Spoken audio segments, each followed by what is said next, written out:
नमस्कार, KP news 24/7 में आपका स्वागत है। मैं हूं आयुषी विजयवर्गीय आपके साथ। देश और दुनिया की हर खबर से होंगे बाखबर, पर सबसे पहले एक नजर हेडलाइंस पर। कलबुर्गी डीसी ने आधी रात को मतदाताओं को पैसे बांटते हुए 2 भाजपा कार्यकर्ताओं को पकड़ा। कर्नाटक में नई आरक्षण नीति फिलहाल नहीं होगी लागू, सुप्रीम कोर्ट ने कहा।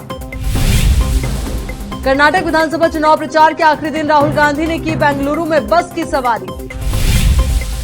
किताब में उद्धव की आलोचना से तिलमिलाई शिवसेना ने एनसीपी के प्रमुख पवार पर कसा तंज। सोनिया गांधी के संप्रभुता वाले बयान पर चुनाव आयोग का नोटिस, मल्लिकार्जुन खड़गे से मांगा जवाब। मध्य प्रदेश के खरगोन में बड़ा हादसा, पुल से नीचे गिरी तेज रफ्तार बस, 15 लोगों की हुई मौत।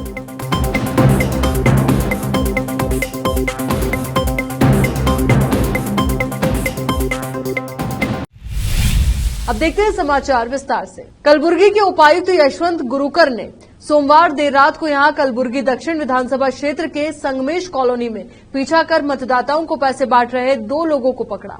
गुरुकर, जो जिला चुनाव अधिकारी भी हैं, कांग्रेस नेताओं द्वारा दर्ज कराई गई एक शिकायत पर कार्रवाई करते हुए ये कार्रवाई की गई। पार्टी के नेताओं ने शिकायत की कि भाजपा विधायक दत्तात्रेय पाटिल रेवूर के समर्थकों द्वारा कॉलोनी में पैसे बांटे जा रहे हैं। इस शिकायत पर कार्रवाई करते हुए गुरुकर अन्य पुलिस अधिकारियों को सूचित किए बिना ही मौके पर पहुंचे। गुरुकर को देखते ही दोनों व्यक्तियों ने भागने का प्रयास किया, लेकिन उन्होंने सेंट्रल बस स्टैंड पर उनकी कार का पीछा किया और उन्हें गिरफ्तार कर लिया। कर्नाटक में मुस्लिमों को प्राप्त 4% आरक्षण को खत्म करने के मामले में सुनवाई करते हुए आज यानी मंगलवार को सुप्रीम कोर्ट ने कहा कि कर्नाटक में नई आरक्षण नीति फिलहाल लागू नहीं होगी।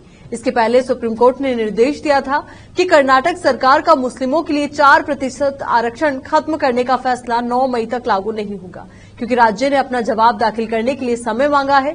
न्यायमूर्ति KM जोसेफ और न्यायमूर्ति BV नागरत्ना की पीठ ने कहा था कि मुसलमानों के लिए 4% आरक्षण का पिछली सरकार का फैसला 9 मई तक जारी रहेगा। कर्नाटक में 10 मई को होने वाले विधानसभा चुनाव से पहले कांग्रेस नेता राहुल गांधी ने सोमवार को यहां कॉलेज के छात्रों और कामकाजी महिलाओं से बातचीत की। पार्टी के पूर्व अध्यक्ष राहुल कनिंगम रोड पर स्थित कैफे कॉफी डे पर रुके और कॉफी पी। बेंगलुरु महानगर परिवहन निगम BMTC बस स्टॉप के समीप उन्होंने कॉलेज के छात्रों और कामकाजी महिलाओं से बात की। पार्टी नेताओं ने बताया कि इसके बाद उन्होंने BMTC बस से यात्रा की और कर्नाटक के लिए उनके विचार समझने के इरादे से महिला यात्रियों से बातचीत भी की। राष्ट्रवादी कांग्रेस पार्टी एनसीपी के प्रमुख शरद पवार अपना उत्तराधिकारी तैयार करने में विफल रहे हैं। ये दावा उद्धव ठाकरे के नेतृत्व वाली शिवसेना UBT ने किया है। ठाकरे गुट के अनुसार शरद पवार की पार्टी में कोई ऐसा चेहरा नहीं है जो उनकी पार्टी को आगे ले जा सके। शिवसेना के मुखपत्र सामना में छपे संपादकीय में यह भी दावा किया गया है कि शरद पवार द्वारा पद छोड़ने संबंधी फैसले की घोषणा के बाद एनसीपी के नए अध्यक्ष पर फैसले लेने के लिए जो समिति बनाई गई थी, उसमें कुछ लोग ऐसे भी शामिल थे जो सत्तारूढ़ बीजेपी के साथ जाने के इच्छुक थे। संपादकीय में कहा गया है कि लेकिन एनसीपी कार्यकर्ताओं के दबाव के कारण इन सदस्यों को मजबूरी में पवार को पद पर बने रहने के लिए कहना पड़ा। ठाकरे की नेतृत्व वाला गुट एनसीपी और कांग्रेस के साथ महाविकास अघाड़ी के 3 घटक दलों में से एक है।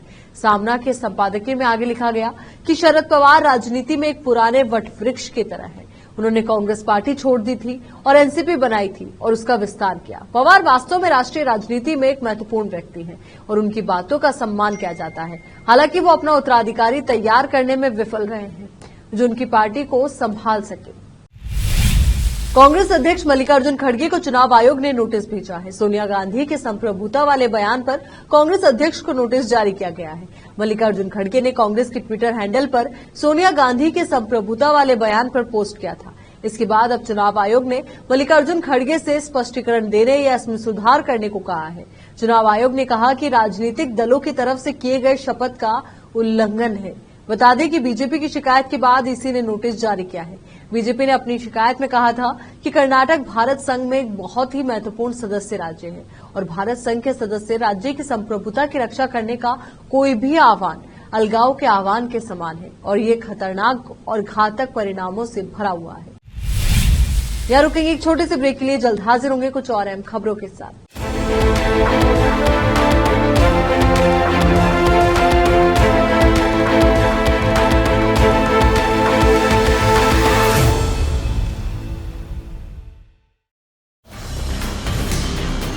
हिंदुस्तान के हर कोने में हम हैं मौजूद।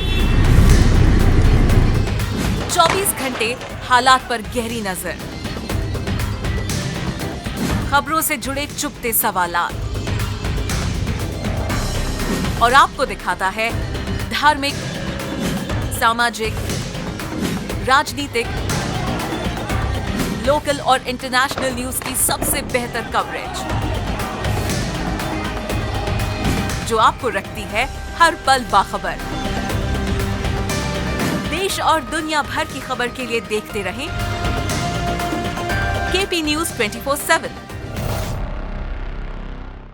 नूर एजुकेशन ट्रस्ट बीदर की ओर से चलाए जाने वाला Noor MEd and BEd college Bidar, recognised by NCTE Delhi and affiliated to Gulbarga University, Gulbarga. Admission are open for the academic year 2022-23.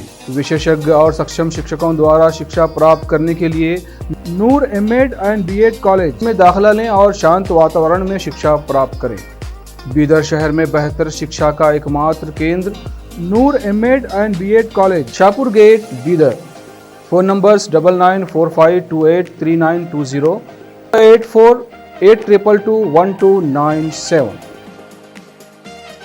अच्छी शिक्षा और अच्छा कॉलेज हर छात्र छात्राओं की खोज होती है, और अगर ये दोनों एक साथ मिल जाए तो छात्र प्रसन्नता के साथ शिक्षा के क्षेत्र में आगे बढ़ते हैं। छात्र छात्राओं की पसंद और उनकी बेहतर शिक्षा का बीदर शहर में एकमात्र केंद्र ज्ञाना सुधा एजुकेशन सोसाइटी बीदर की ओर से चलाया जाने वाला Gyana Sudha PU college for science Bidar. यहाँ पर विशाल क्लासरूम और बेहतर वातावरण में और योग्य शिक्षकों द्वारा बेहतर शिक्षा दी जाती है। साथ ही यहाँ पर बस के अलावा दूसरी सुविधाएं भी उपलब्ध हैं। ज्ञाना सुधा पीयू कॉलेज बीदर में साल 2023-24 के लिए PUC first year, PUC second year के लिए एडमिशन ओपन हो चुके हैं। आज ही चले आइए और एडमिशन कराइए और इस कॉलेज में शिक्षा प्राप्त करके सक्षम बनिए। Gyana Sudha PU college for science Bidar. 2023-24 के लिए Gyana Sudha PU science college में एडमिशन्स ओपन हैं और आपके बच्चों के बेटर फ्यूचर के लिए ज्ञाना सुधा ज्वाइन करिए और उसके लाभ उठाइए। और हमारे पास जो क्वालिटी एजुकेशन है वो हर बच्चे के लिए अफोर्डेबल है और वो भी मिनिमम फीस में, और बेस्ट क्वालिटी आपको मिलेगा। और यहाँ पे आपको बस फैसिलिटीज़ है और बाकी सब सुविधाएं हैं जो भी बहुत कम प्राइस में, और जो भी बेटर फ्यूचर के लिए, आपके बच्चे के फ्यूचर के लिए ज्वाइन करिए ज्ञाना सुधा पीयू कॉलेज साइंस। अभी हमारे पास ज्ञाना सुधा पीयू कॉलेज साइंस में कंसेशन चल रहा है। आप बिफोर रिजल्ट आके एडमिशन कराएंगे तो आपको 20,000 का कंसेशन मिलेगा।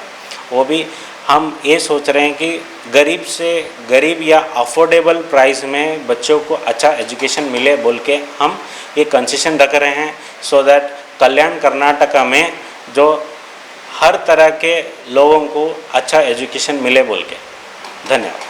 अधिक जानकारी के लिए इन फोन नंबर्स पर संपर्क करें 9019283998, 9019284868।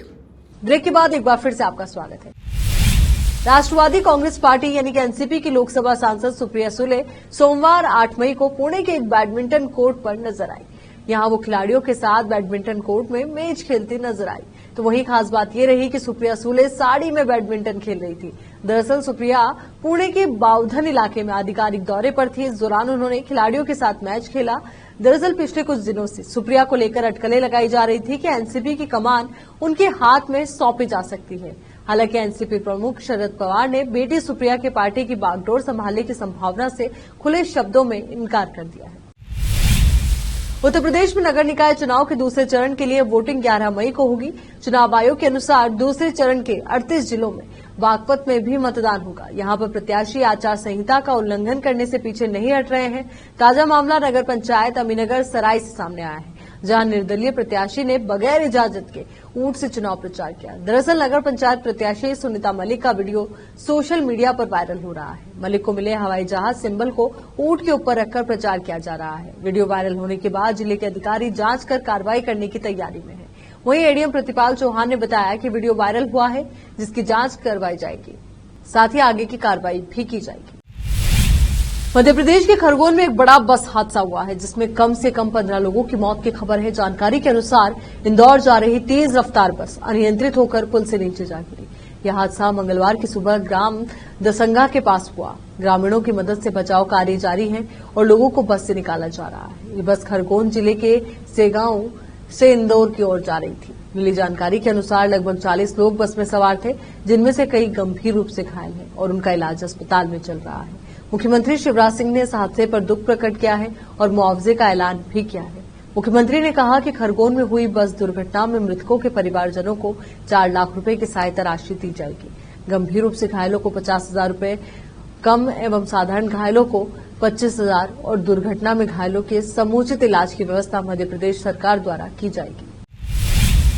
मध्य प्रदेश के खरगोन जिले में हुए दर्दनाक हादसे को लेकर प्रधानमंत्री नरेंद्र मोदी, केंद्रीय गृह मंत्री अमित शाह, उत्तर प्रदेश के मुख्यमंत्री योगी आदित्यनाथ और राष्ट्रपति द्रौपदी मुर्मू ने ट्वीट कर दुख जताया है। पीएमओ की तरफ से ट्वीट कर पीएम मोदी का बयान जारी किया गया है, जिसमें पीएम मोदी ने कहा, खरगोन में हुआ सड़क हादसा अत्यंत दुखद है। इसमें जिन लोगों ने अपने प्रियजनों को खोया है, उनके प्रति मेरी शोक संवेदनाएं हैं। इसके साथ ही मैं सभी घायलों के शीघ्र स्वस्थ होने की कामना करता हूं। राज्य सरकार की देखरेख में स्थानीय प्रशासन मौके पर हर संभव मदद में जुटा है। केपी न्यूज 24/7 भी तमाम दुखांतिकों को लेकर के दुख व्यक्त करता है। साथ ही उम्मीद करता है कि जो लोग जिंदगी और मौत की जंग लड़ रहे हैं और जल्द से जल्द स्वस्थ हों।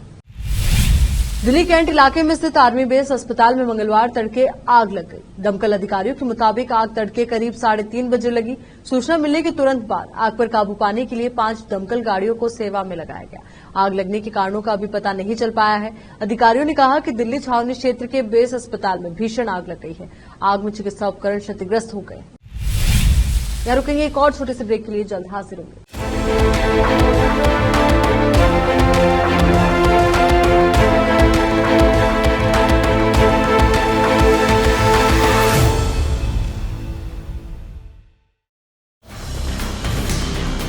हिंदुस्तान के हर कोने में हम हैं मौजूद। 24 घंटे हालात पर गहरी नजर, खबरों से जुड़े चुपते सवालात और आपको दिखाता है धार्मिक, सामाजिक, राजनीतिक, लोकल और इंटरनेशनल न्यूज की सबसे बेहतर कवरेज, जो आपको रखती है हर पल बाखबर। देश और दुनिया भर की खबर के लिए देखते रहें KP news 24/7। Noor education trust Bidar की ओर से चलाए जाने वाला Noor MEd and BEd college Bidar, recognised by NCTE Delhi and affiliated to Gulbarga University, Gulbarga. Admission are open for the academic year 2022-23. विशेषज्ञ और सक्षम शिक्षकों द्वारा शिक्षा प्राप्त करने के लिए नूर एमएड एंड बीएड कॉलेज में दाखिला लें और शांत वातावरण में शिक्षा प्राप्त करें। बीदर शहर में बेहतर शिक्षा का एकमात्र केंद्र Noor MEd and BEd college, Shahpur gate, Bidar. Phone numbers 9945283920, 8482221297। अच्छी शिक्षा और अच्छा कॉलेज हर छात्र छात्राओं की खोज होती है, और अगर ये दोनों एक साथ मिल जाए तो छात्र प्रसन्नता के साथ शिक्षा के क्षेत्र में आगे बढ़ते हैं। छात्र छात्राओं की पसंद और उनकी बेहतर शिक्षा का बीदर शहर में एकमात्र केंद्र ज्ञाना सुधा एजुकेशन सोसाइटी बीदर की ओर से चलाया जाने वाला Gyana Sudha PU college for science Bidar. यहाँ पर विशाल क्लासरूम और बेहतर वातावरण में और योग्य शिक्षकों द्वारा बेहतर शिक्षा दी जाती है। साथ ही यहाँ पर बस के अलावा दूसरी सुविधाएं भी उपलब्ध हैं। ज्ञाना सुधा पीयू कॉलेज बीदर में साल 2023-24 के लिए PUC first year, PUC second year के लिए एडमिशन ओपन हो चुके हैं। आज ही चले आइए और एडमिशन कराइए और इस कॉलेज में शिक्षा प्राप्त करके सक्षम बनिए। Gyana Sudha PU college for science Bidar. 2023-24 के लिए Gyana Sudha PU science college में एडमिशन्स ओपन हैं और आपके बच्चों के बेटर फ्यूचर के लिए ज्ञाना सुधा ज्वाइन करिए और उसके लाभ उठाइए। और हमारे पास जो क्वालिटी एजुकेशन है वो हर बच्चे के लिए अफोर्डेबल है और वो भी मिनिमम फीस में और बेस्ट क्वालिटी आपको मिलेगा। और यहाँ पे आपको बस फैसिलिटीज़ है और बाकी सब सुविधाएं हैं जो भी बहुत कम प्राइस में और जो भी बेटर फ्यूचर के लिए, आपके बच्चे के फ्यूचर के लिए ज्वाइन करिए ज्ञानसुधा पीयू कॉलेज साइंस। अभी हमारे पास ज्ञानसुधा पीयू कॉलेज साइंस में कंसेशन चल रहा है। आप बिफोर रिज़ल्ट आके एडमिशन कराएंगे तो आपको 20,000 का कंसेशन मिलेगा। वो भी हम ये सोच रहे हैं कि गरीब से गरीब या अफोर्डेबल प्राइस में बच्चों को अच्छा एजुकेशन मिले बोल के हम ये कंसेशन रख रहे हैं, सो दैट कल्याण कर्नाटका में जो हर तरह के लोगों को अच्छा एजुकेशन मिले बोल के। धन्यवाद। अधिक जानकारी के लिए इन फोन नंबर्स पर संपर्क करें 9019283998, 9019284868। ब्रेक के बाद बढ़ते हैं आगे। दिल्ली से सटे नोएडा में अब पानी के बिलों का भुगतान मोबाइल ऐप से किया जा सकेगा। नोएडा अथॉरिटी की सीईओ रितु माहेश्वरी ने सोमवार को जल ऐप लॉन्च किया। इस ऐप का फायदा करीब 84,000 लोगों को मिल सकेगा। इसे गूगल ऐप के जरिए डाउनलोड किया जा सकेगा और उसके बाद लोग इसे इस्तेमाल कर सकते हैं। जल्द ही इस ऐप का iOS वर्जन भी लॉन्च होगा। इस ऐप का इस्तेमाल करने के लिए लॉगिन करते वक्त अपना प्रॉपर्टी नंबर या प्रॉपर्टी पंजीकरण आईडी डालना होगा। इसके बाद उपभोक्ता को एक मोबाइल नंबर भी फीड करना होगा। इस नंबर पर ओटीपी आएगा, जिसे सत्यापित करने के बाद ही ऐप का प्रयोग किया जा सकेगा। इस ऐप में लॉगिन होने के बाद पहले से किए गए बिल का भुगतान, चालान और बकाया बिल का ब्यौरा उपभोक्ता को दिखाई देगा। ऐप में ऑनलाइन भुगतान के अलावा एनईएफटी, आरटीजीएस, डीडी के माध्यम से भुगतान के लिए चालान निकाला जा सकता है। ऐप के माध्यम से भुगतान की जानकारी उपभोक्ता को तुरंत मिल जाएगी। क्षेत्र में सभी श्रेणी के लगभग 80 से 85 हजार उपभोक्ता हैं और 84,000 लगभग उपभोक्ता हैं, चाहे ये इंडस्ट्री, कमर्शियल, रेजिडेंशियल, सभी तरह के उपभोक्ता जो हर श्रेणी के हैं उसको मिला के हैं। हम लोगों ने लगभग 2019-20 में पहली बार जो जल के बिल्स हैं 2019 में उसको वेबसाइट के माध्यम से ऑनलाइन जमा करने की सुविधा शुरू की थी। अब उसको एक कदम आगे बढ़ाते हुए हम लोगों ने आज नोएडा जल ऐप के नाम से एक ऐप की शुरुआत की है, जिसका अभी फ़िलहाल एंड्रॉयड वर्जन लाइव हो गया है। iOS वर्जन क्योंकि एक्सेप्टेंस होने में थोड़ा समय लगता है, तो अगले हफ्ता 10 दिन या 15 दिन में वो भी लाइव हो जाएगा।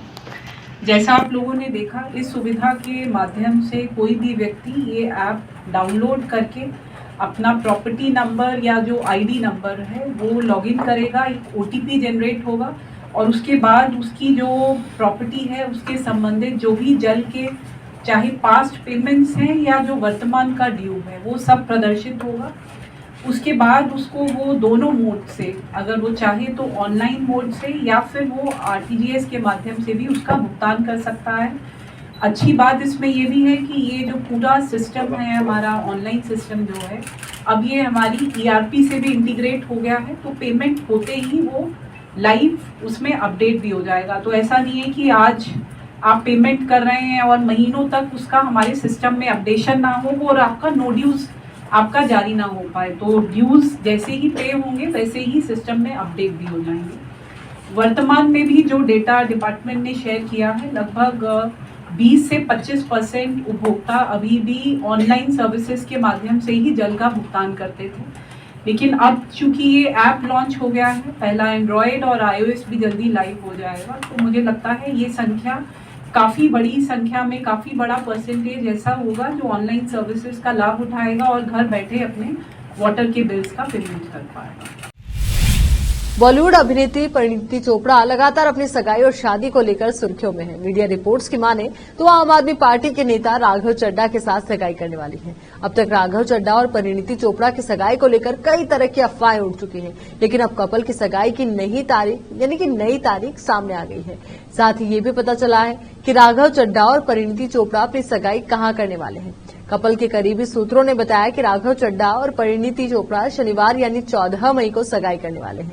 इनकी सगाई का दिल्ली में ही कार्यक्रम होगा, जिसमें परिवार और दोस्तों को मिलाकर 150 मेहमानों के शामिल होने की खबर है। हालांकि अभी राघव चड्ढा और परिणीति चोपड़ा की शादी की तारीख तय नहीं हुई है, लेकिन बताया जा रहा है कि दोनों इस साल के आखिरी में शादी कर सकते हैं। आपको बता दें कि राघव चड्ढा और परिणीति चोपड़ा को अक्सर साथ में देखा जाता है। हाल ही में दोनों आईपीएल 2023 का मैच देखने मोहाली के स्टेडियम भी पहुंचे थे। चलिए एक बार फिर से नजर डालते हैं हेडलाइंस पर। कलबुर्गी डीसी ने आधी रात को मतदाताओं को पैसे बांटते हुए 2 भाजपा कार्यकर्ताओं को पकड़ा। कर्नाटक में नई आरक्षण नीति फिलहाल नहीं होगी लागू, सुप्रीम कोर्ट ने कहा। कर्नाटक विधानसभा चुनाव प्रचार के आखिरी दिन राहुल गांधी ने की बेंगलुरु में बस की सवारी। किताब में उद्धव की आलोचना से तिलमिलाई शिवसेना ने एनसीपी के प्रमुख पवार पर कसा तंज।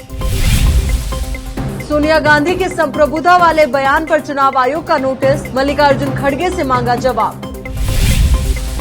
मध्य प्रदेश के खरगोन में बड़ा हादसा, पुल से नीचे गिरी तेज रफ्तार बस, 15 लोगों की हुई मौत।